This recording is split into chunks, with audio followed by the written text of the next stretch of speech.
পদার্থবিদ্যার একজন শিক্ষক 40 জন ছাত্রকে স্কুল মাঠে ডাকলেন টেলিস্কোপের মাধ্যমে গ্রহ এবং চাঁদ দেখার জন্য। প্রথম ছাত্র টেলিস্কোপের দিকে এগিয়ে গেল এবং সে জানালো সে আসলে কিছুই দেখতে পায়নি। পরবর্তী শিক্ষক তাকে দৃষ্টি নিবদ্ধ করা শিখালেন। অবশেষে সে জানালো সে গ্রহ এবং চাঁদ দুটোই দেখতে পেয়েছে।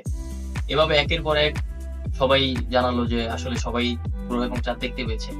সর্বশেষের আগের জন টেলিস্কোপের দৃষ্টি নিবদ্ধ করলো এবং সে জানালো সে আসলে কিছুই দেখতে পায়নি, সবই কালো দেখাচ্ছে। শিক্ষক চিৎকার দিয়ে বললেন, আহাম্মক কোথাকার, তোমাকে লেন্সটা অ্যাডজাস্ট করতে হবে। সে অনেক চেষ্টা করার পরেও আসলে সে দেখতে পেল যে কিছুই দেখা যাচ্ছে না, সবই কালো দেখাচ্ছে। এবার শিক্ষককে জানানোর পরে শিক্ষক বিরক্ত হয়ে নিজেই লেন্সটা চেক করলেন এবং টেলিস্কোপে চোখ রাখলেন। বিস্ময়ের সাথে তিনি আবিষ্কার করলেন আসলে লেন্সের ঢাকনাটাই খোলা হয়নি।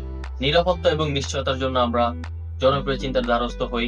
বেশিরভাগ মানুষ যা ফলো করে আমরাই তাই করতে থাকি। সঠিক কিনা এরকম চিন্তা ভাবনা আমরা করার প্রয়োজন